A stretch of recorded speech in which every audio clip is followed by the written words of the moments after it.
including the senior diplomats from the various diplomatic corps এবং বাকি সকলকে। হর্ষবর্ধন সিংলার পরিচয় আমাদের দেশে দেওয়ার প্রয়োজন নেই, কিন্তু আমাদের একটা ন্যূনতম কর্তব্য থাকে। আমরা জানি যে ভারতের অন্যতম দক্ষ একজন প্রাক্তন পররাষ্ট্র সচিব তিনি, এবং এর আগে ভারতের রাষ্ট্রদূত হিসেবে বাংলাদেশ, থাইল্যান্ড এবং যুক্তরাজ্যে অত্যন্ত দক্ষতার সঙ্গে কাজ করেছেন। এবং তারপর ভারত যখন G20 সভাপতিত্বে ছিলেন তখনও তিনি G20 প্রধান সমন্বয়ক হিসেবে যে বিরাট সারা দেশব্যাপী গুরুত্বপূর্ণ যে অনুষ্ঠান হয়েছে বছরব্যাপী, তার নেতৃত্বে ছিলেন তিনি। এবং এই যে সারা দেশের মধ্যে G20-কে ছড়িয়ে দেওয়া, তার প্রধান রূপকার উনি। আমাদের অত্যন্ত কাছের মানুষ, তার বাড়ি দার্জিলিং এবং শিলিগুড়িতেই, এবং তার পড়াশোনার আজমিরের মেও কলেজে এবং তারপর সেন্ট স্টিফেন্সে। হকি এবং পাহাড়ে চড়া এটা ওনার অত্যন্ত ভালো লাগার জায়গা, এবং উনি ওনার চাকরির প্রথম দিকে কৈলাস মানস সরোবরেও গেছেন প্রতিনিধিদের নিয়ে সরকারি আধিকারিক হিসেবে। উনি ভারতীয় বিদেশ সার্ভিস, ইন্ডিয়ান ফরেন সার্ভিসের একজন দক্ষ আধিকারিক ছিলেন, এবং উনি চাকরি জীবন শুরু করেন বেসরকারি ক্ষেত্র থেকে এবং এখনও বেসরকারি ক্ষেত্রে ফিরে গেছেন, কারণ ওনার মতে ওই ক্ষেত্রটাও আমাদের সকলের দেখা উচিত। নট অ্যান অ্যাক্সিডেন্টাল রাইজ ওর জীবনী গ্রন্থ, যেটি অত্যন্ত সমাদৃত, তাতে সমস্ত কিছু সবিস্তারে ওনার ভূমিকা আছে। আমরা দেখেছি ওনার দক্ষতা বিভিন্ন জায়গায়। আজ বক্তব্যের মূল বিষয় ভারতের পররাষ্ট্রনীতি এবং প্রতিবেশী দেশসমূহ। ওর থেকে ভালো আর বক্তা এই মুহূর্তে কার কথা ভাবা যায় আমরা জানি না, কারণ উনি নিজে সেই পররাষ্ট্রনীতির রূপকার ছিলেন। বিশেষত যে সময় আমরা লুক ইস্ট এবং অ্যাক্ট ইস্টের কথা বলছি, যে সময় কোয়াড, G20, G7-এ ভারতের গুরুত্ব বাড়ছে, এবং এই সমস্ত বহুমাত্রিক যে সম্পর্কের জায়গা, সেই জায়গাগুলোতেও ভারতের গুরুত্ব বাড়ছে। এবং বর্তমানে মার্কিন যুক্তরাষ্ট্র, কানাডা, এদের সঙ্গে ভারতের যে সম্পর্ক, সেই সম্পর্কের একটা নতুন অভিঘাত দেখা দিচ্ছে। ফলে এই সবের প্রেক্ষিতে এবং ভারত মহাসাগরীয় দ্বীপপুঞ্জ এলাকায় ভারতের উপস্থিতি, ভারতের নিরাপত্তা এবং বহুমাত্রিক যে রাষ্ট্রনীতি, এই সব কিছুই আমরা তার কাছ থেকে শুনব। তার যে অভিজ্ঞতা এবং তার যে ব্যাখ্যা, দুটোই শোনার জন্য আমরা অপেক্ষা করছি। আমি বাংলা ওয়ার্ল্ড ওয়াইডের আহ্বায়ক শ্রী সৌম্যব্রত দাসকে অনুরোধ করছি পরম শ্রদ্ধেয় অ্যাম্বাসেডর হর্ষবর্ধন শ্রীংলাকে পুষ্পস্তবক দিয়ে স্বাগত জানাবার জন্য।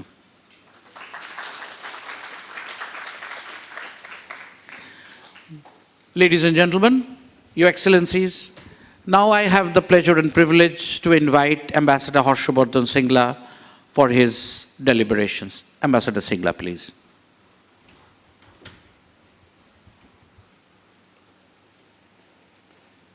বন্ধুগণ নমস্কার, শুভ অপরাহ্ন। আমি খুশি যে আমি ভারতের বৈদেশিক নীতি নিয়ে আপনাদের মতো গুরুত্বপূর্ণ অডিয়েন্স সাথে কথা বলতে পারবো। আমরা কাছের প্রতিবেশী দেশ নিয়ে কিছু কথা বলবো।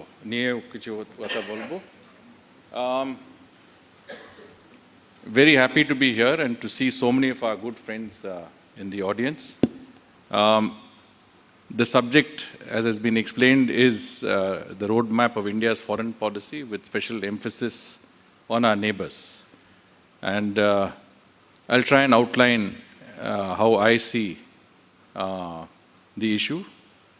And we will also try and make it interactive so that you can ask questions and we can keep some time for that part of our session.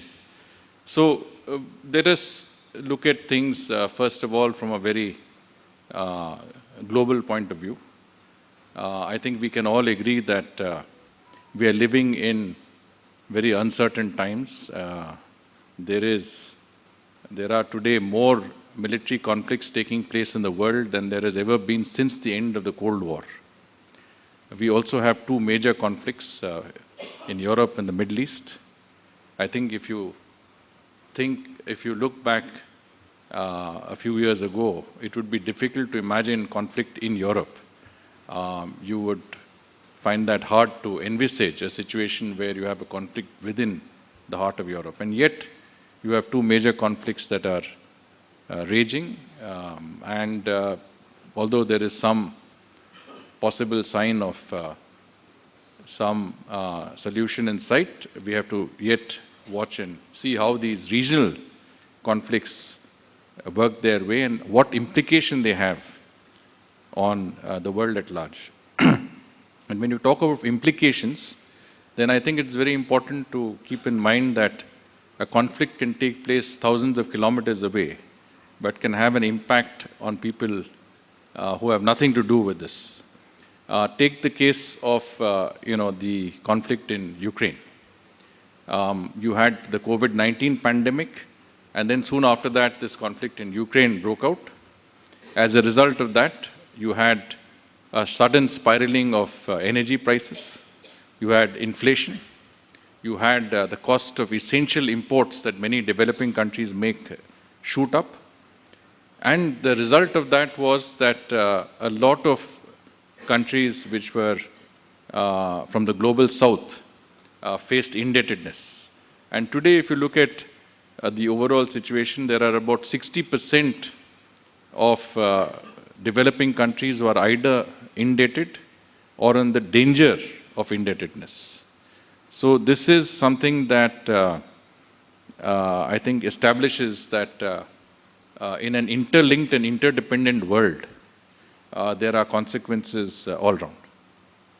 For a country like India, how did we manage this turbulent time, 2022, 2023, 2024, and even today? And I think that is the essential thing that we have to look at.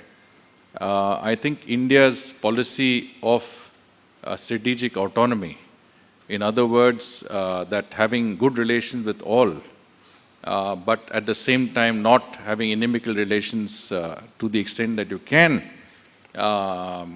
secure that, has been, I think, very, very important in the way that we have handled the turbulent global situation. If you saw that when the Ukraine war broke out, there was an expectation that we would support the Western point of view and take a position that was, based on a certain thinking. Instead, I think our policy was that we emphasized that this was not an era of war. I think Prime Minister Modi said that very clearly. And also that this is, that we are in favor of peace through dialogue and diplomacy. And to back that up, I think India did provide humanitarian assistance to the Ukraine, but also Prime Minister Modi made separate trips both to Russia and the Ukraine in an endeavor to bring peace to these areas. At that time, there was some criticism on our policy, especially from the West. But I think our major partners, especially the United States under President Biden, understood where we were coming from and did not allow this to impact adversely on our relationship. So it is important to manage both your position and to maintain your partnership with our important interlocutors. And that is not an easy balancing act. We walk the very thin line, and I think that is very, very critical. But if you look at it today, US policy has also changed. After all, with the advent of President Trump, his vision is that he will put an end to conflicts, that there should be a global stability when it comes to energy prices. Now, both of these things we have been saying for a long time. And to that extent, our interests converge and coincide. If you look at the fact that I think President Trump has been working towards both a ceasefire in the Middle East as well as a possible ceasefire in the Ukraine-Russia conflict, it is something that dovetails into our own policy and our own efforts in that direction. I will come more on that because the advent of Trump is a factor that we need to also take into account when we talk about our foreign policy. But just in general, I think the fact that during the Ukraine conflict, we were able to maintain a very, very principled position, which is also based on pragmatism, because after all, we had close relations with Russia. We depend on Russia for about 70% of our defense platforms. And of course, I think there has been a long-standing relationship also with that country that cannot be overlooked immediately. I think our decision from that point of view was consistent. But at the same time, how did we manage to keep our economy at a stable point when economies all around us were facing enormous difficulties? And of course, if you look at our own neighborhood, you saw Sri Lanka's example.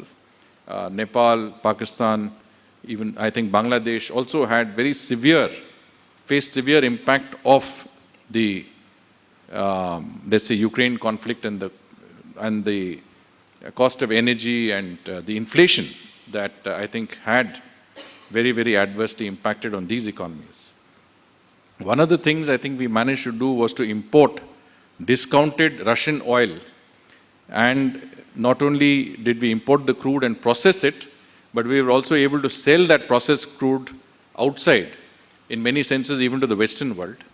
And throughout this process, we did not break any of the unilateral sanctions that were imposed by the West on Russian oil. In other words, we were within the sanctions, but we still managed to import the oil.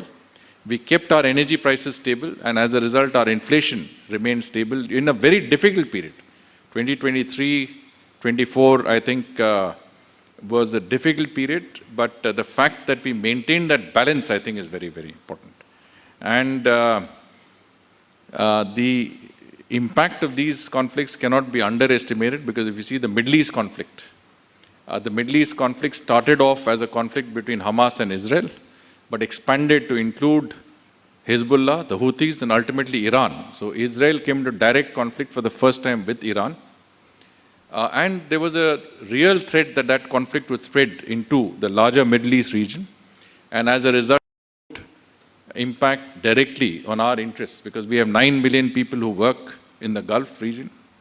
We also depend on the Gulf for a major part of our energy supplies.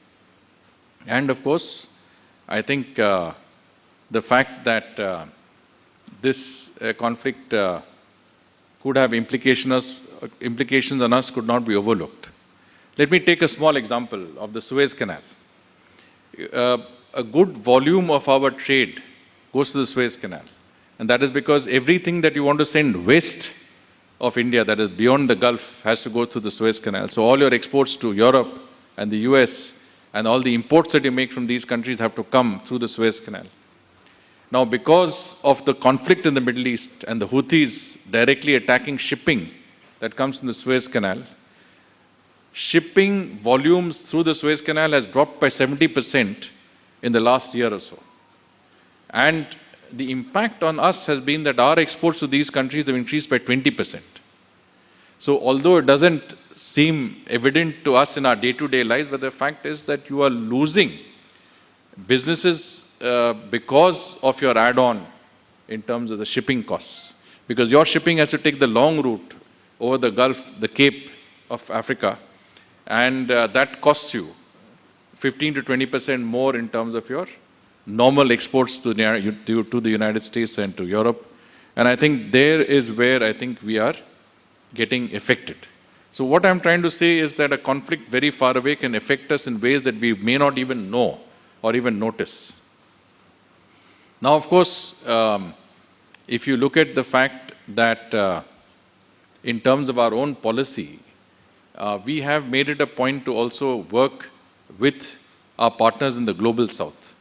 So when we were president of the G20, we made it a point to have an engagement with the global south at the highest levels, at the level of the head of state and government. We consulted the developing world on their priorities, and based on that, we were able to factor in our how our presidency should be run and what are the priorities for our presidency. And you could see that our presidency came at a very, very turbulent time in the world. We worked with all concerned. And of course, I think that is what enabled us to bring out an outcome. First of all, people were doubtful there would ever be an outcome because of the polarization that cut across the G20's membership, with the West on one side, Russia, China on the other side. I think there was a divide that was very, very significant. But despite that, we worked with all partners to ensure that there was an outcome that not only reflected a certain convergence in the international community, but also had many of our own values and principles ingrained in that outcome document, which is starting from Vasudhaiva Kutumbakam, our concept of the world is one family, to our ideas of that this is not an era of war, and I think also outlining how countries could work together to bring about not only peace and amity, but also deal with issues that are very, very important, like meeting the sustainable development goals, like dealing with climate change, that dealing with indebtedness that nations face. These are issues that were very important. So whether it is mobilizing the IMF and the World Bank to deal with the issues of developing countries, there was an emphasis that we placed on this, and that was reflected in the outcome. Of course, I think one advantage we've had is that we straddle that ideological space between North and South and East and West. We are members of the Quad. We are regular invitees to the G7. Yet we are also members of BRICS and the SCO. So we work with all concerned. And I think from that point of view, our policy has been to assist and help the developing world. So when you talk about our foreign policy, I think it's important to note that it is based on what is called human-centric globalization. That means we use our resources to help others when there is need. So one prime example of that is during the COVID crisis. India was one of the few countries that produced its own vaccines. See, otherwise countries are dependent on vaccines produced elsewhere.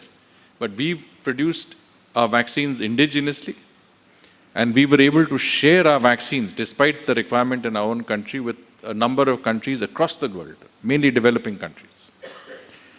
We also, in many senses, are first responders to crisis that many of our neighbors face, whether it's from natural disasters, whether it is from other areas of requirement. Our assistance is very, very quick to reach these countries. So we are first responders, net security providers, and in the Indo-Pacific region, I think we are a major factor in providing for peace and stability and not allowing conflicts to take place that would otherwise make it more difficult, and especially, I would say, more in the Western Indian Ocean than anywhere else. Having said that, I think, the world continues to be in a situation where there is great amount of uncertainty. So let me come down to the United States and the change that you see in terms of policies of that country since the electoral victory of President Trump. Now, I had the opportunity to be in the United States under Trump 1.0. That means when Trump was president in his first term, I was there, and to some extent I had a fairly vantage point in observing and dealing with his administration at that time. But this time, he has come in with a much stronger mandate. As you know, he has not only won the Electoral College, but he has won the popular vote. He has a majority in Congress, which is both the Senate and the House. And at the same time, he has also a majority in the Supreme Court, with the conservatives at a majority. So it is a very, very unique conjuncture in which, after some 40 years, the Republicans have a situation where they have as powerful a presidency as one that Donald Trump is presiding over. Now, his policies, of course, are very different from what the Democrats professed. But the one thing that is there in our favor is that there is a consistency in US foreign policy when it comes to India. Because we enjoy bipartisan support, whether it's the Democrats or the Republicans, we have strong support on either side. And as far as we are concerned, we would like to have good relations across the board in the United States, as the US enjoys support across the board generally, even in our own country. And so when you look at Trump's presidency, then 2-3 things come out. One is, as I said, that his professed intention to bring an end to conflicts. So even before he took over as president, you saw that there was a ceasefire in the Middle East between Hamas and Israel. And I think he has gone one step further in outlining a plan that seems very ambitious. And the Middle East is a very volatile place. It is a place where whatever exists is based on very tenuous sort of agreements, understandings, and the outcome of several conflicts. Whether you can change that status quo very easily is a question mark, but he's come out, as I said, with a very bold plan, which involves getting the residents of Gaza to leave the Gaza Strip, settle down in Egypt and Jordan. United States takes over the Gaza Strip and develops it as a, let's say, as a Mediterranean resort area, which, as I said, I mean, this is something that has to be seen in reality. The fact of the matter is that you have to have a ceasefire that holds. That is very important. And that then you take that process forward and seeing what else can come into place that would hold that peace in a manner that is more sustainable. As far as the Russia-Ukraine conflict is concerned, I think it is more complicated and clearly is taking more time than the Middle East conflict. There has been talk of, I think President Trump has expressed some impatience from time to time with Putin. At the same time, there's been talk that there might be a meeting in a third country. So we don't know, but the fact of the matter is that the US does hold several cards. And one of which is that it supplies Ukraine with much of its financial support and military support, and also has disproportionate influence in the way NATO functions in Europe. So I would imagine that with the right conditions in place, you can bring about a ceasefire, and then you can sit down and do the more difficult part, which is negotiating what would be the basis for a sustained peace in the Ukraine-Russia environment. I think what complicates matters is the fact that you have not only Russia occupying about 25% of Ukrainian territory, but you also have Ukraine occupying a certain part of Russian territory in the Kursk region. And I think that does complicate things, because both protagonists today are trying to create as many facts on the ground as possible. So Ukraine is trying to expand its hold in the Kursk region and maybe open up new fronts. And Russia is trying to consolidate its own, I would say, control over the Donbas region and beyond. So that is a factor that it's a race for time to see what you can have before you come down to the negotiating table. But what does Trump's advent mean for us? I think it's a mixed bag. If you look at Trump's first term, there were a number of very, very useful steps that he took. First and foremost, he revived the Quad, which I think from our perspective was a positive development. He got, the Quad was a moribund sort of group, but he brought it up to meeting regularly, and then Biden took it forward by having a summit level engagement, and which Trump has agreed to take forward in his presidency. Second, of course, is that we started what is called a 2+2 dialogue, the foreign and defense ministers getting together. He also changed the nomenclature of the Pacific Command to make it the Indo-Pacific Command, and thereby giving salience to the Indo part of it, which in other words, the Pacific Command then encompasses the Indo-Pacific area, which then became throughout, I think, in many countries, the Indo-Pacific became the lexicon. So if you notice, after that, the UK brought out an Indo-Pacific policy. European countries brought that out, Japan, Australia, etc. So Indo-Pacific became the norm. And there are many other examples. I mean, I don't want to, all I want to say is that during Trump's first presidency, there was a strong emphasis on a strategic partnership, and one that I think was taken substantially forward by him and then by President Biden. So I think it will be safe to assume that our strategic partnership with Trump will find momentum and that we'll be able to move forward in that direction. There are some challenges, of course. You've seen the immigration issue. Our position has been that illegal immigration is something that we don't support, and therefore deportation of illegal immigrants that have been happening even under Trump's first presidency will continue. At the same time, I think we do believe that there should be a streamlining of legal mobility and migration. In other words, H-1B visas, green cards, all of the issues that many of our young students and citizens face in America should be resolved in our mutual interest. It is in America's interest and our interest to resolve this, so we are looking at that factor. There is the issue of trade, of course, and I think there will be a demand that we lower tariffs on American products, but that is not a solution, because by lowering tariffs, what you're doing is you're providing market access to everyone. So whether it is A, B or C, you will have the same market access as the Americans would have. So the solution is to have a free trade agreement that would allow preferential access to the United States in the Indian market and India preferential access in the US market. In Trump 1.0, we worked very hard on a partial free trade agreement. We had reached a fairly advanced level of discussions, and I think it should be relatively easy to take it up where we left off, because let's say many of the actors are the same, and conclude a partial free trade agreement as soon as possible. Obviously, with Prime Minister's visit to the US between the 12th and 14th of February, it's not yet officially announced, but it's there in the media. These are the issues that will be on the table. I think it is a very important first meeting that Prime Minister Modi will have with President Trump in Trump 2.0.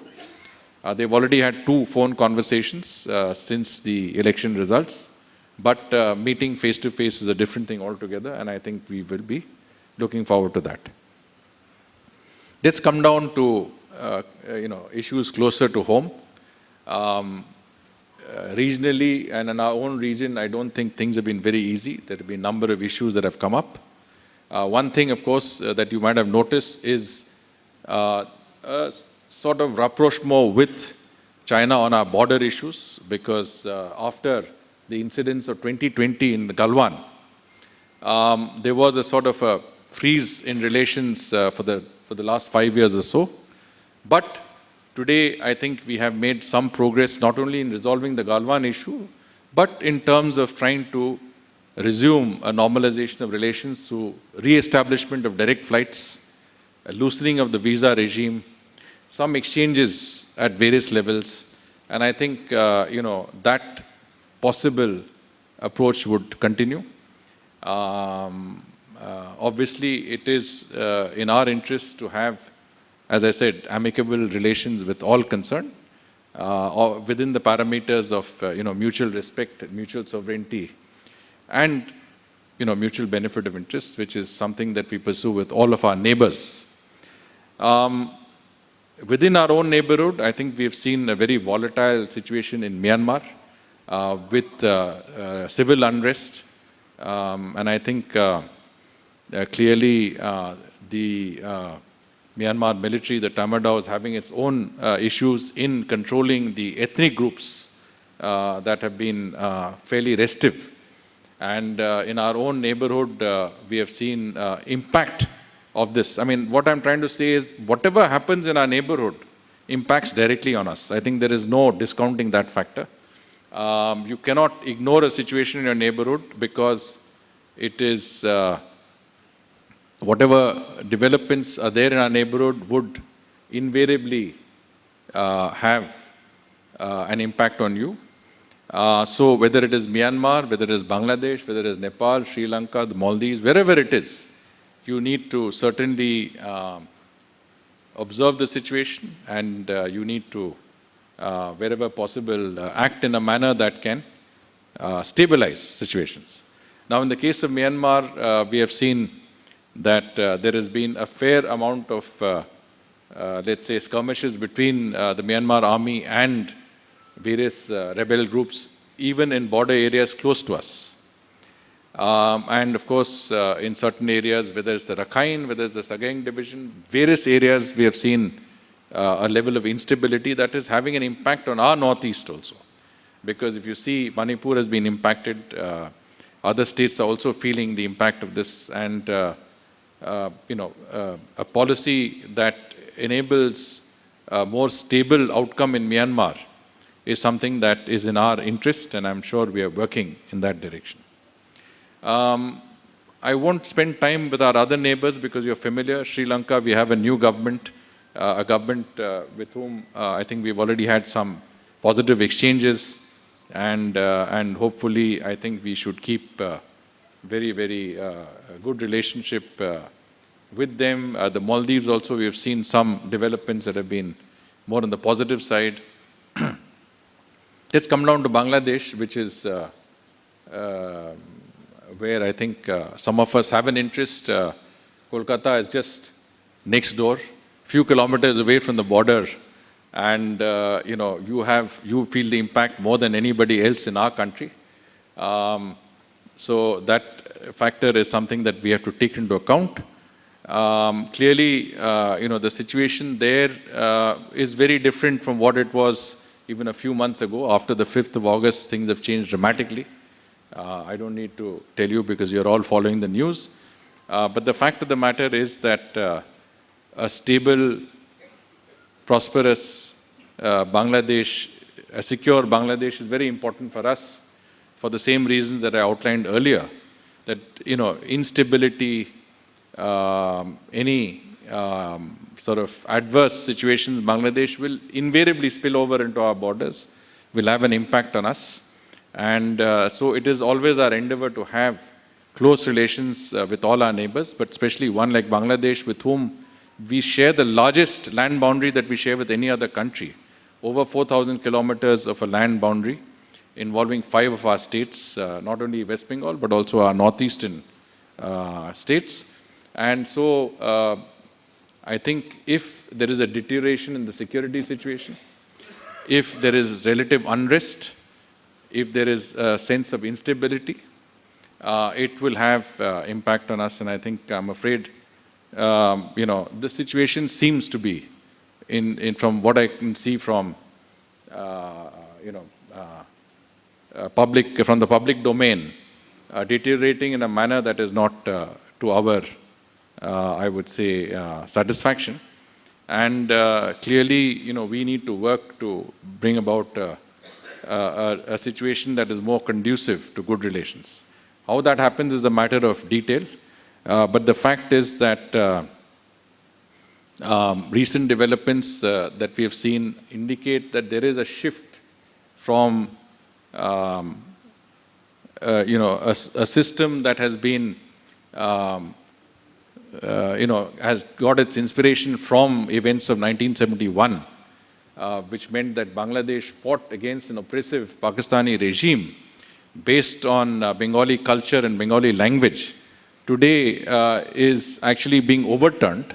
And I'd say Rezwana ji, who's here, is an ideal epitome of that. I mean, she has herself, I think, trained thousands of proficient Rabindra Sangeet singers. The cultural landscape in Bangladesh is extremely vibrant. And what is more, I think that secular character is very evident in that country. When you see festivals, I'm reminded of a festival that I used to attend at Dhaka University, which is mainly by the Jagannath Hall during Saraswati Puja. If you see the number of pandals imaginatively created there, visited by thousands and thousands of people. So even if you have Durga Puja, you will have thousands of people of all communities attending those events. And as Sheikh Hasina used to say, it's Dharmo Jar Jar, Utsav Shabar. In other words, religion is different, but festivals are celebrated by all.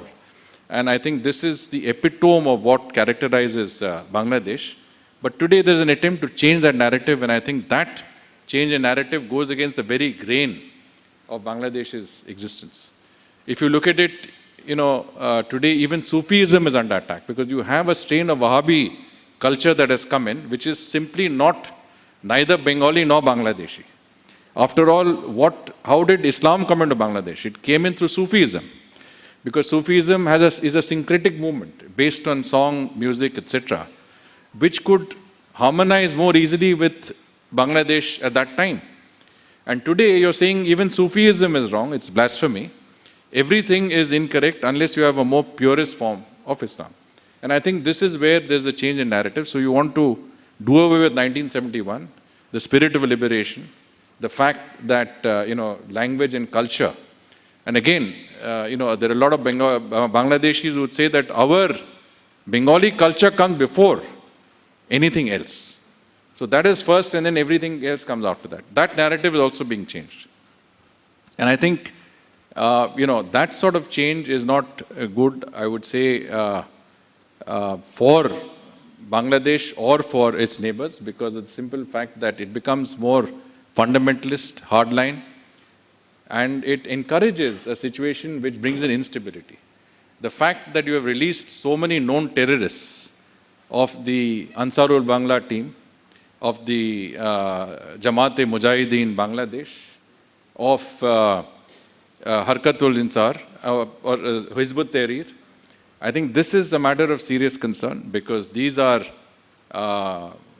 insidious terrorist groups that would definitely plan and plot towards instability, not only for its neighbors, but within Bangladesh itself, because it has taken a lot of time, not only during Sheikh Hasina's government, but even before that. The BNP has also had to deal with some of these terrorist groups. I mean, after all, Bangla Bhai and others were put into, Abhijit knows it because of Rajshahi and that area, but a lot of these notorious figures are put behind bars over a period of time, all of whom have been released.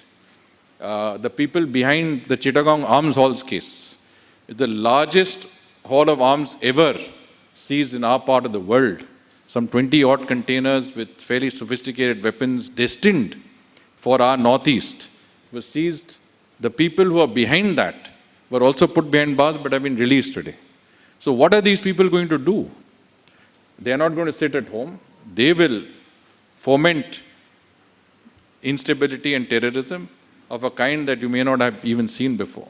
So these are concerns that we share. This is a concern that is not ours. It's a concern that first and foremost the people of Bangladesh has to deal with. And I think these are things that will impact on stability in Bangladesh, but also in the neighborhood. And I think this is not something that any of us want to see, because what we want is, as I said, peace, stability, and prosperity. We don't want to bring back an era of conflict and division and an era of, I would say, mutual suspicion. I think with the interim government, if you see the latest press release, we've also said that we want to work on the basis of mutual benefit. Now, let me say that in the last 15 years, during the Awami League government, and I must point out, because we have figures like Mr. Fazle Karim Badshah, who was an MP from Rajshahi here, who are Mahajot partners. So it is not just Awami League, it's the partnership. It was basically, in the last 15 years, India has invested some $10 billion in developing Bangladesh, but mainly which involves connectivity. So strengthening of border posts, strengthening of your railway network, strengthening of road networks, anything that will contribute towards Bangladesh's development, but also towards facilitating greater connectivity, movement, and I would say trade. Our trade with Bangladesh in the last 10 years have increased exponentially from, I think, something like $1 billion or $2 billion, and now it is about $20 billion. And that is simply because we have invested in more and improved border infrastructure. So both countries have benefited. Nothing that we have done has benefited us alone. Everything we have done has benefited both countries. I don't know if Manasji agrees with all of this. You have a point of view, but the fact of the matter is that we have worked to develop Bangladesh in a way that benefits Bangladesh. And of course, there is benefit to us as well. And I would say that what is important, and we have always emphasized that, is the people-to-people connect. And that people-to-people connect is illustrated more than any place else by West Bengal and Kolkata, where we are, and many of you have been involved in that people-to-people connect. And that people-to-people connect is based on language, culture, exchanges of a kind that we always had. And that is very, very important, because when you lose the people-to-people connect, you start to become distant. Yesterday, the media asked me that what do the people of Bangladesh, why are they anti-India? I said majority of people in Bangladesh are not anti-India. They're in favor of a good relationship with India. And that is very important to know. I mean, that is very important to note. We should not get into this misperception. I mean, it is because of the fact that your, let's say, channels of communication and media are today controlled by certain interests. And those are the interests that fought against the liberation of Bangladesh, who are today back, in many senses, influencing outcomes in Bangladesh. They are the interests that fought, in many senses, openly with the Pakistani army and regime. They are the interests today that are fostering a greater connect with the ISI and bringing in elements that should not be there in terms of a nefarious, let's say, agenda. What we want is a positive agenda, not a negative agenda. What we want is more trade. What we want is more investments. We want more people-to-people ties. We want more culture. We don't want an exchange of terrorism or mutual suspicion or hatred. And that is the danger, is that, there is today an attempt to bring in a sentiment which is not only anti-India and Bangladesh, but also in reaction a certain sentiment against Bangladesh in India. And I think this is something that we have to work against. So I will, I think, stop here, because I'd rather that we have time for a few questions and perhaps open up the floor, because otherwise I can continue to talk and it should not be a one-way monologue. Let's also have your sense of your comments and your questions wherever required. Yeah, it's okay. I'm comfortable. May I request you to ask questions in English or Bangla? Kindly introduce yourselves and ask your question. The questions may be brief. Good afternoon, sir. My name is Amit Shobhan Rai. I am a professor of international trade and development at the School of International Studies in JNU. And I'm also very happy to be a part of Bangla Worldwide. Thank you for very, very enlightening presentations. I have several, sort of comments and issues, but I'll just stick to a couple of them, I completely agree with you on the Bangladesh issue that you have spoken about. Very well spoken, very well articulated. Particularly, I think in India, all of us, most of us are in agreement with this position, which I think is also the government position at the present juncture. But with regard to the larger geopolitics, may I sort of, raise a couple of concerns based on your statements. See, we all agree that with the fall of the USSR, the world moved towards a unipolar kind of a order. And that remained unchallenged. And I hasten to point out that after the non-aligned movement in the world, in world geopolitics, where India did play a very, very important role, as you know, I mean, it became it had a tremendous ideational impact on global politics at that point, when we were extremely poor, just out of colonial, rule and all that. In 1998, under the leadership of another great statesman, Atal Bihari Vajpayee, India's stance at the CTBT was in direct, kind of contradiction with this unipolar pressure that we should yield. And of course, we all know the outcome of CTBT, which kind of fell flat because of India's position. Now, I will bring us to the Ukraine war, and I would point out that again, I see it as a foreign policy masterstroke by India. Because at that juncture, I mean, if you notice, India immediately did not react or respond. And then it did not come under the pressure of the US to impose these sanctions on Russia although US and the NATO allies did appeal to the rest of the world, neither did India, nor did much of the global south.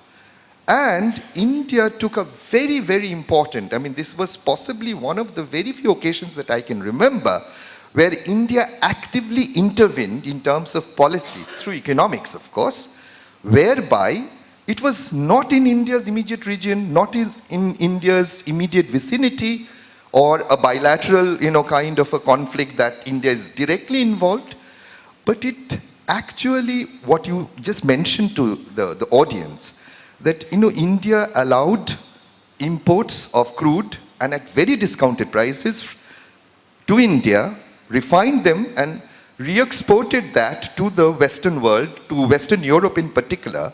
Now, Western Europe would have actually been devastated if they were deprived of the the Soviet oil, the Russian oil. But this kind of, India's position at that point, which I would call a foreign policy masterstroke, was win-win-win for Russia. It didn't let the Russian economy collapse because of choking off its oil exports. It helped India make enormous value addition, and of course, Western Europe from getting into a deep energy crisis. And here, of course, India did tread a very slippery slope because it was on the verge of antagonizing US, but because its Western allies were kind of happy with this, it kind of, paddled through. Your position on this, please, would you I could sense a kind of a US tilt in your, overall, although you didn't mention this, India's position is. So I would say India has been very neutral, in this respect. And where do you see India going in terms of, say, I2U2, in terms of IMEC, which were sort of deals that it initiated, negotiated with the US to bring peace and connectivity. So you didn't mention I2U2 at all. You didn't mention IMEC. What is the future of that? Would peace in Israel solve this? Sorry, I spoke a little long, but thank you very much indeed. Should we take one more question and then we'll respond to Professor's? I think, sir. All right. So, first of all, thank you very much, Professor, for your comments. I think it sort of put things into some perspective, and your thinking on some of these issues is useful. You spoke about, the fact that they, historically, during a unipolar moment, it's a moment because it is not a long period that we had a unipolar world. Our position has always been that we'd like to see a multipolar world, obviously with us as one of the poles. But we are looking at it more as poles that are constructive, that can help, overall growth and development and contribute to peace and stability, not at poles that contribute to conflict. And of course, clearly there has been an evolution over time. As far as in energy, of course, you mentioned that energy, the oil that we imported from Russia. One factor I want to add to what you said in terms of the win-win is also that our importing oil from Russia also contributed to stabilizing global oil prices. Because if you did not import oil and Russian oil did not reach the global market, it would have an impact on the prices overall.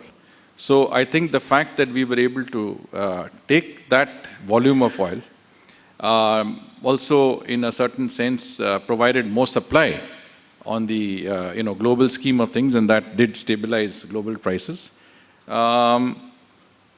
You also use the word neutral. I think we prefer strategic autonomy. We are not neutral like Switzerland. We would go based on our best national priorities. In other words, we have national interests which are not, of course, there is always a convergence between values and principles and what should be a national interest, especially for a democracy like ours. But at the end of the day, a pragmatic foreign policy based on a national interest is what I think is best for our interests. And in that context, obviously, we will go the way that we will see that it secures our interest best.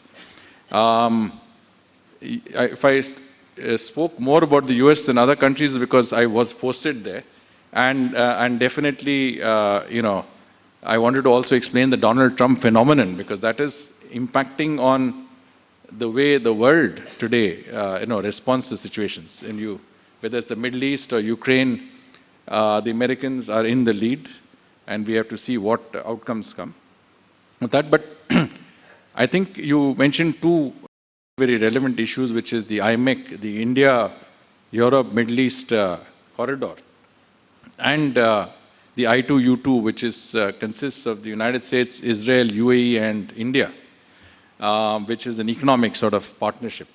Both are very important initiatives, and especially the India-Middle East corridor, I think, is very, very critical in terms of the way the entire, supply chains, trade routes, and cooperation between states could come up. We are well aware that those plans were put on hold because of the conflict that broke out when the Hamas attacked Israel on the 7th of October, 2023. After that, obviously, there was a certain position or rather situation that was not conducive to progress on this. But I think Trump has again spoken about the fact that he wants to focus on the Abraham Accords, that he wants to bring Saudi Arabia back into this. So we have to see how that evolves. But obviously, we have in place the building blocks. And if there is to be movement in the Middle East in a positive direction, then there are several initiatives that could contribute to stability, to economic exchanges that involve a very vital part of the region, and one that could actually contribute towards peace and stability there. So we are a part of that, and we are definitely, how would you say, we are, let's say, partners in any positive development in that endeavor. But I do believe that, strategic autonomy is a very, very rarefied space. You're walking the thin line, you mentioned slippery slope. And how long we can walk the thin line is anybody's guess.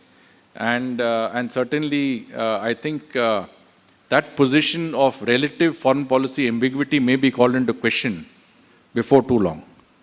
But let's see how that evolves.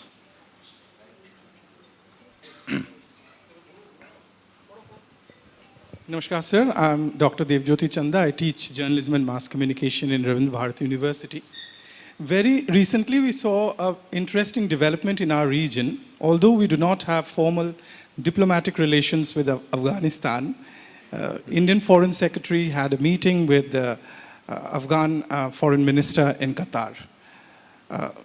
There has been certain recent developments in the region. We are seeing increasing restiveness in the KPK province in Pakistan.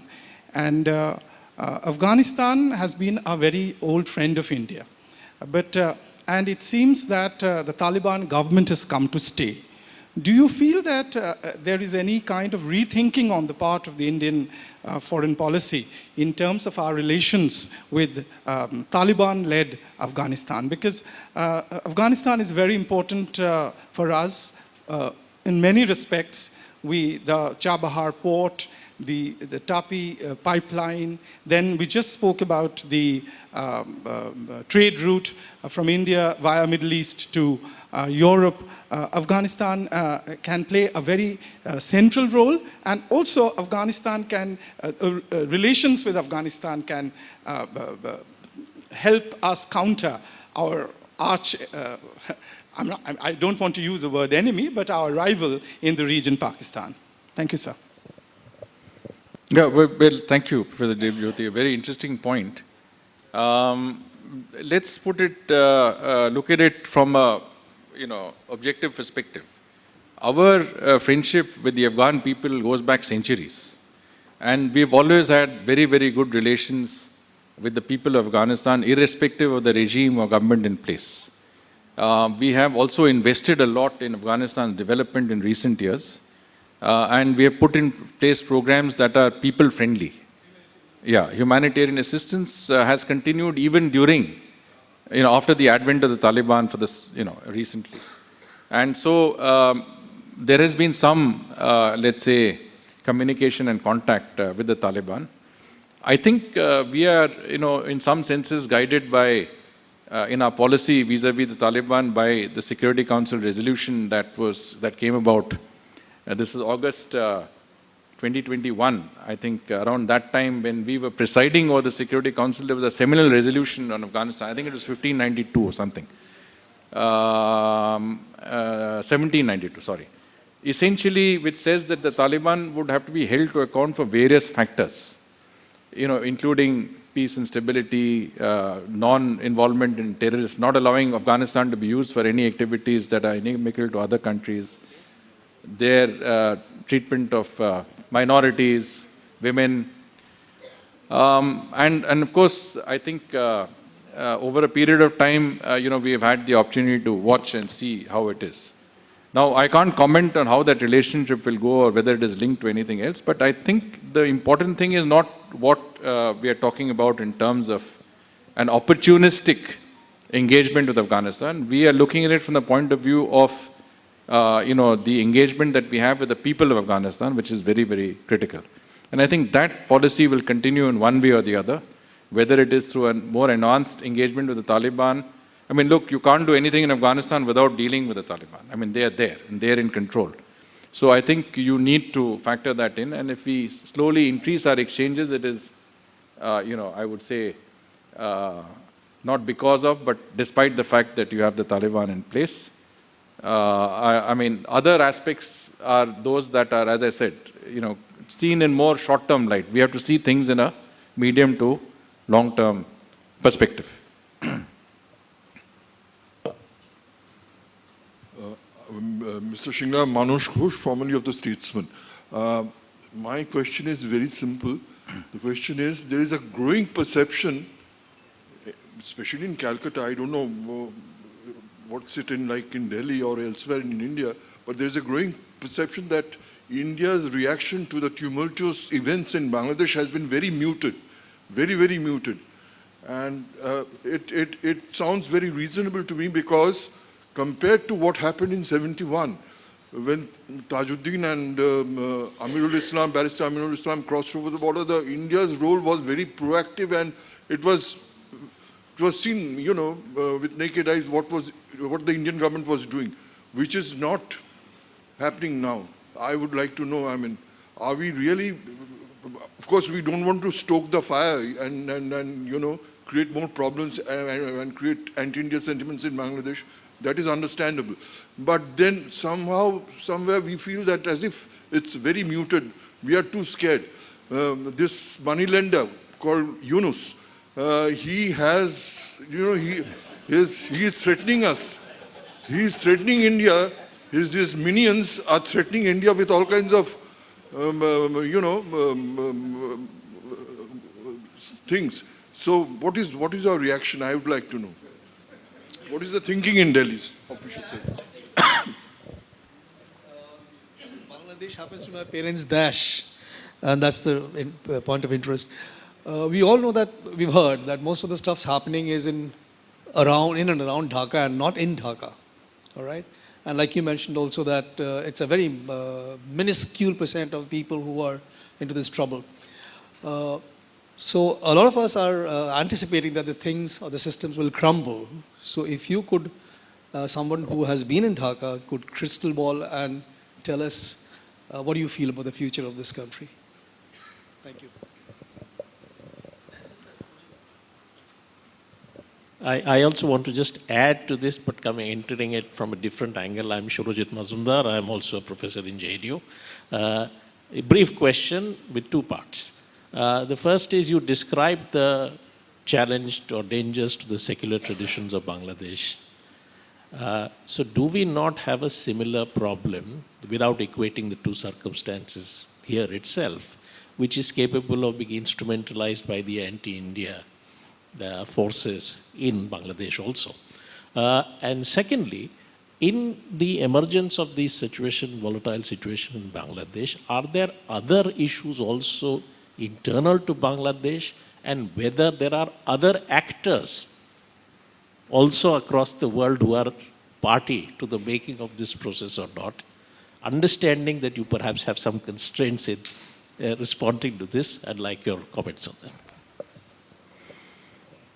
So, first of all, it's good to see you, Vanashji. I think last time we met was 1991, when I was Consul General in Ho Chi Minh City, and you came with Chief Minister Jyoti Basu and his delegation. Yeah, I mean, you know, I can understand what you're saying, that sentiment and perception.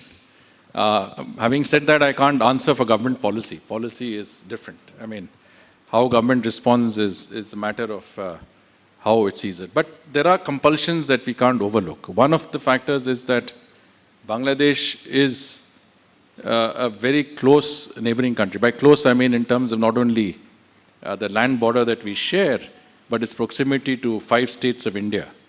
So you need to have a working relationship, and if you go historically, we've had a working relationship with the governments across the board, whether it's been, you know, during Ziaur Rahman's time or Ershad's time or during the BNP or even during the caretaker government. You have to maintain a certain relationship with the regime that is in place. The interim administration at this point of time controls the space, so you have to have some contact. Having said that, if you've seen that there is a minimum amount of exchanges, the only visit that has taken place between our two countries is when the Foreign Secretary went to Bangladesh. Otherwise, there's been no exchanges of visits that's been happening. But I'm just talking about the compulsions of a policy that will, perforce require us to engage in one way or the other. Someone pointed out that, there is a normal supply of commodities, for example. Whether it's onions or fruits and vegetables or basic, rice, sugar, etc.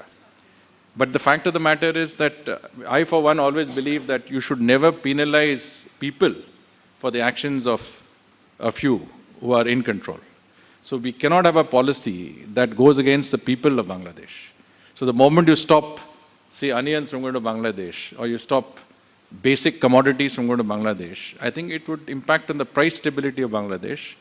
It would certainly put the people in control in some difficulty, but then that sentiment would be channelized into anti-Indian sentiment, which is then mitigate against us. So ultimately, I think you have to follow a policy where you have a basic engagement without any major sort of exchanges at any level, which means that it's almost at the government level practically a frozen relationship until such time that a duly elected government comes into place. I would think that what is important is to insist on a situation that can provide a conducive atmosphere for free and fair elections that would involve all parties. It is simply not acceptable that only some parties can participate in elections in a country. I'm saying that simply because this entire system that has come into place has come in exactly on that plank, that elections have not been free and fair. There's been authoritarianism, the media is muzzled, people are not allowed to do things, and you're doing exactly that, but you're doing it even more forcefully than people in the past have done that. So what sort of moral authority do you carry if you are going to follow policies that are even more draconian in terms of the way that you treat your own people and in terms of the systems that you're putting in place that could provide for a future democratic establishment in Bangladesh? So I think you not only need to create an atmosphere that's conducive, right now that you have an entire political dispensation. I don't mean just the Awami League. We have every party which was ever not, other than the BNP, every other party today is persona non grata. You have cases instituted against people across the board, hundreds of cases, not only them, their families. You have houses that have been burnt and properties that have been torched.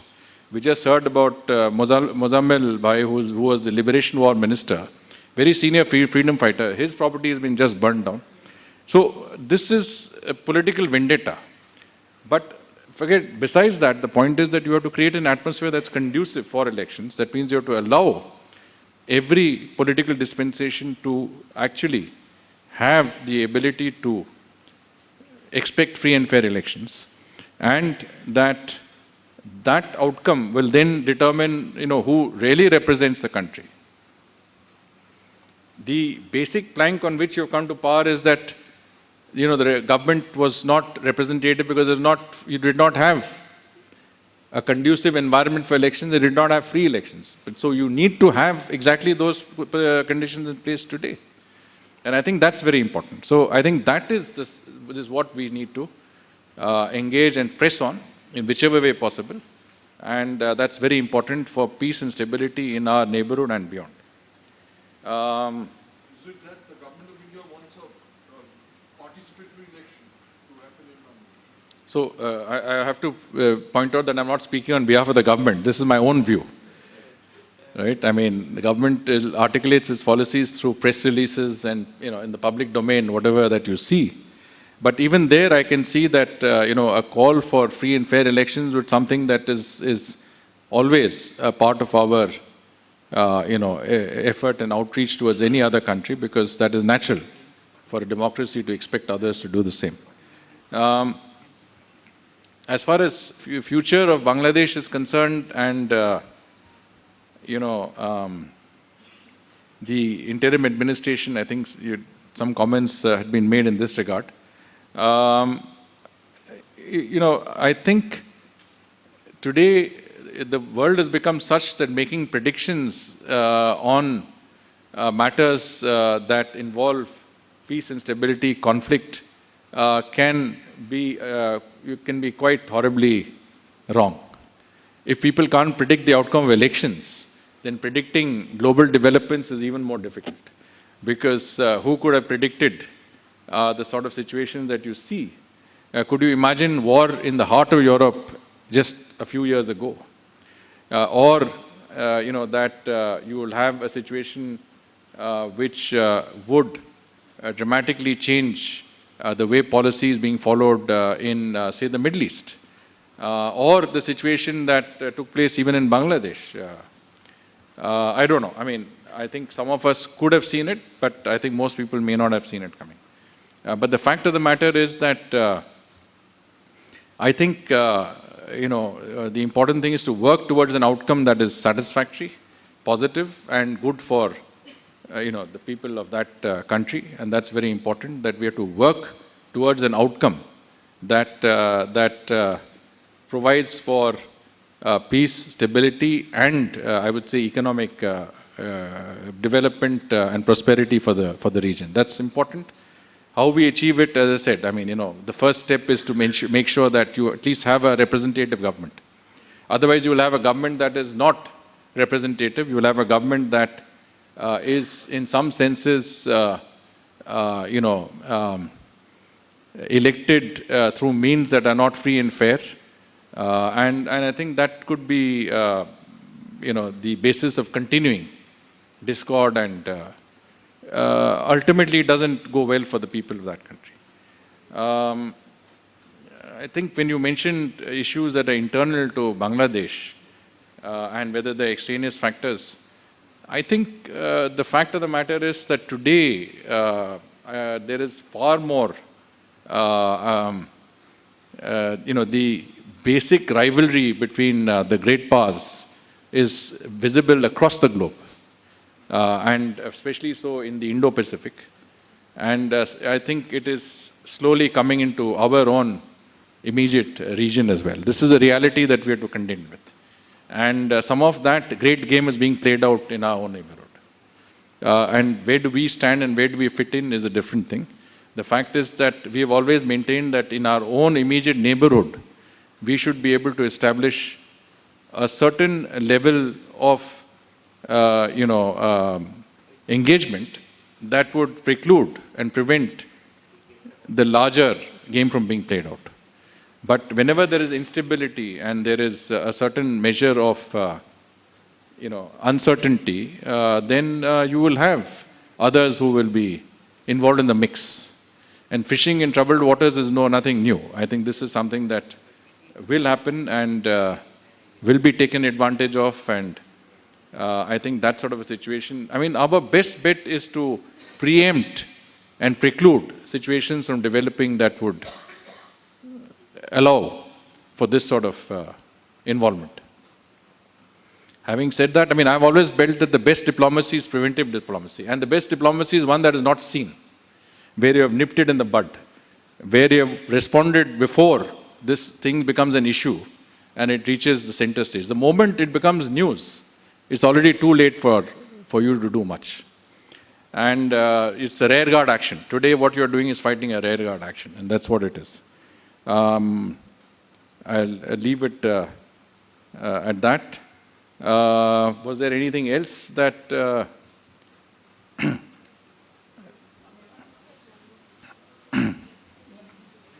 So I think we'll...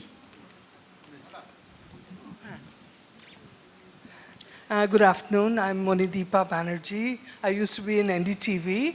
I have left it now 3-4 years ago, but you know, the habit of looking for a headline just won't leave me. So I'm going to ask you a couple of quick questions which really need quick answers, but there are also questions that must be asked, I think.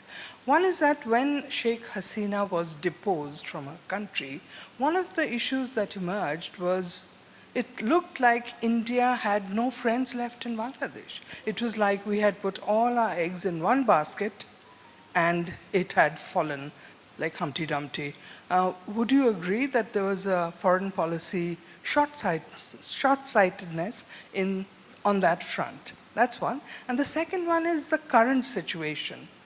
The current situation when we have, you know, after probably the Dalai Lama, we have a major political exile, person in exile in our country, Sheikh Hasina. And even the episode of 5th February on the ground is being, we are being made the fall guy, India, as in why are we allowing Sheikh Hasina to make, the kind of speech that she did that day. What is our policy in this? I mean, after Dalai Lama, we have Sheikh Hasina. If there are other people who have taken shelter in our country, I mean, I'm not aware. Please correct me on that. So do we have a policy on how to deal with people who seek shelter in this country? Thank you. Maybe one last question, because I also have to make my way to the airport, catch my flight. But yeah, please.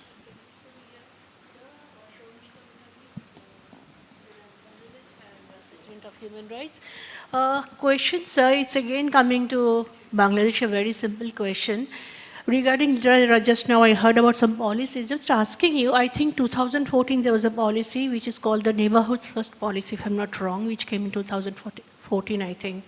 So accordingly, like the policy, its aims, we all know, I think you will be knowing better that what are its aims and goals. So why don't we think why doesn't it imply, like in what is happening in Bangladesh, what happened in Sri Lanka? My question is very simple, sir, that those policies you make, but you don't imply, because its aim is, sir, it's like the connectivity, like whatever the price, pros and cons are there. So my question is that why do you make policies? Why don't you make policies then? And why don't you imply? That's just a question. I'm just talking about Sri Lanka. My highlights is like Sri Lanka and Bangladesh. What we have seen Sri Lanka, it was also a very big question mark. Now it's solved, more or less solved, and now the Bangladesh. So we are all very much worried about Bangladesh, if you can say. Why the policies are not being enacted? Thank you, sir. Well, let me just try and respond to those two questions by Monideep ji.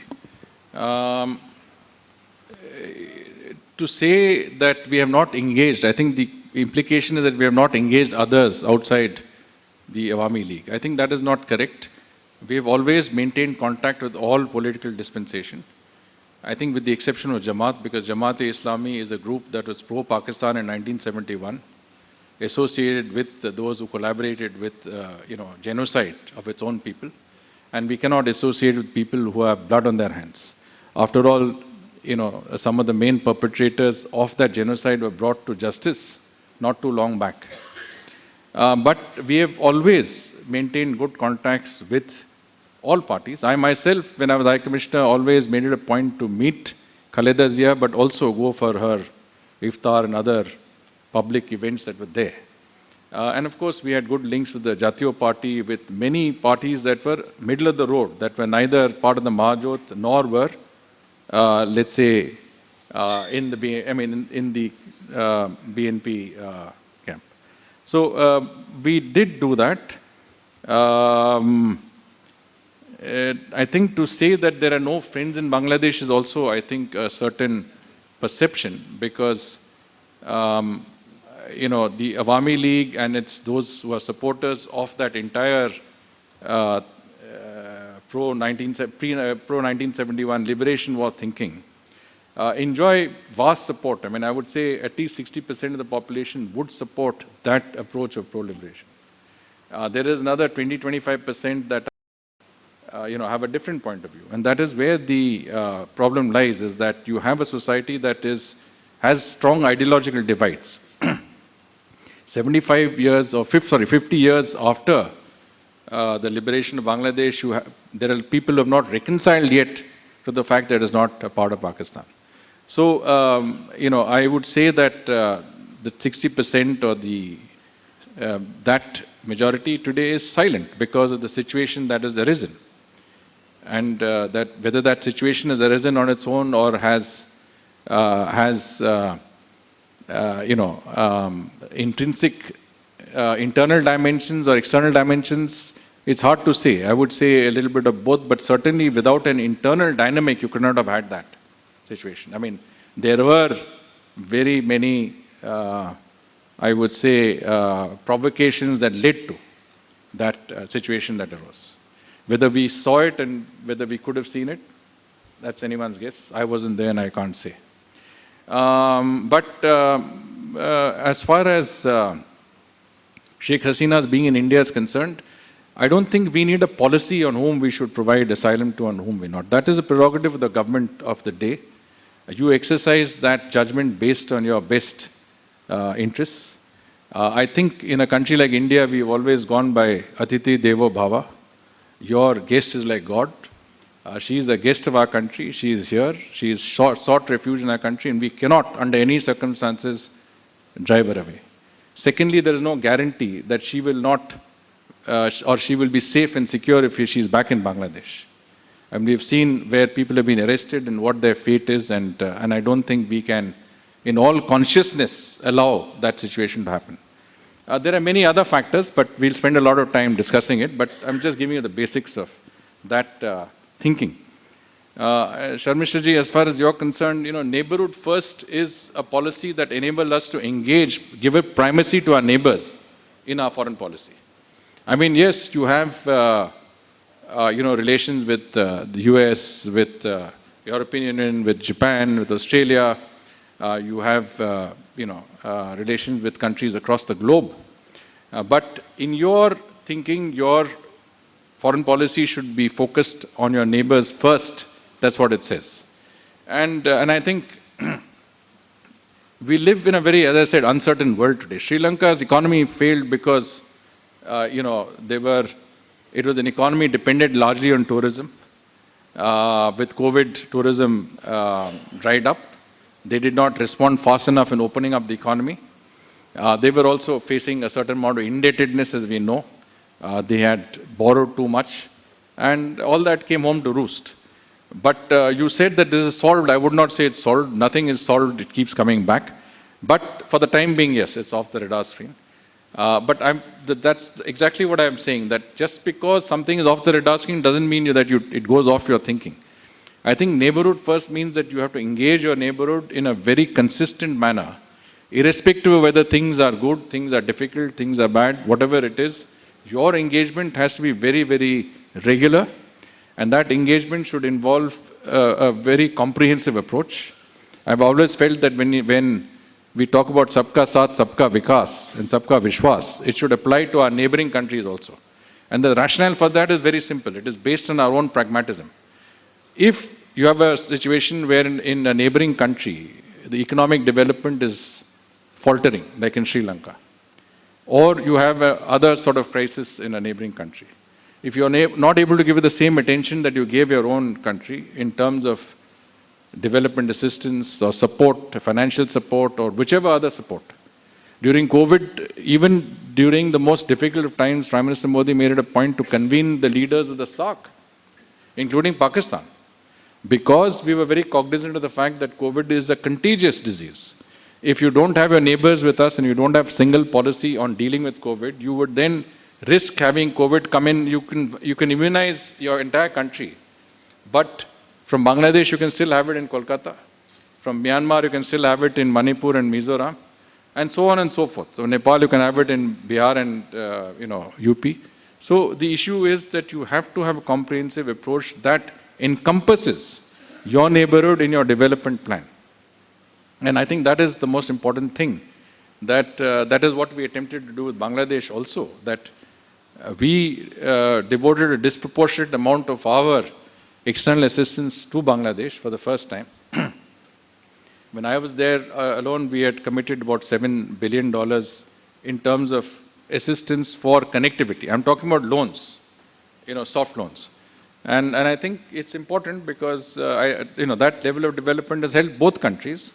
And whatever you have put in terms of development assistance will always remain, whether it is now or whether it is further down the line. The important thing is that it should not matter whether the situation, people look at everything from I would say, from a very, very current perspective. Everything is judged from here and now. Second is, of course, things are seen in black and white, that the perception that we talk about, that what is the thinking today. I think we have to look at things in space and time and give it a little more wider perspective and an ability to assess where you are over a period of time. So I believe this too shall pass, and the situation in Bangladesh also, I am very hopeful will get better in a manner that is better for, as I said, the people of Bangladesh and the region, because it's very important. And I don't think we should underestimate the impact of Bangladesh on us in a manner that if things go wrong adversely, and of course, as we've seen, when things are positive, then the benefits are enormous in terms of trade, in terms of transit, in terms of connectivity, in terms of people-to-people connect. So we have to convert this negativity into positivity, and we have to work to make sure, with all our partners, to make sure that the situation that we arrive at is, one that is a win-win for all. So I think we'll have to conclude here, if you permit.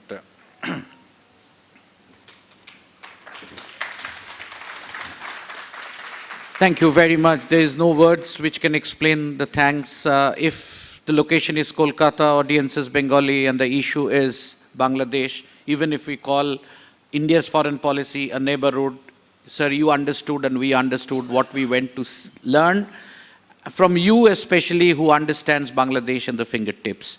You have been free and frank as far as possible. You have given a very holistic overview, but a very specific dealing.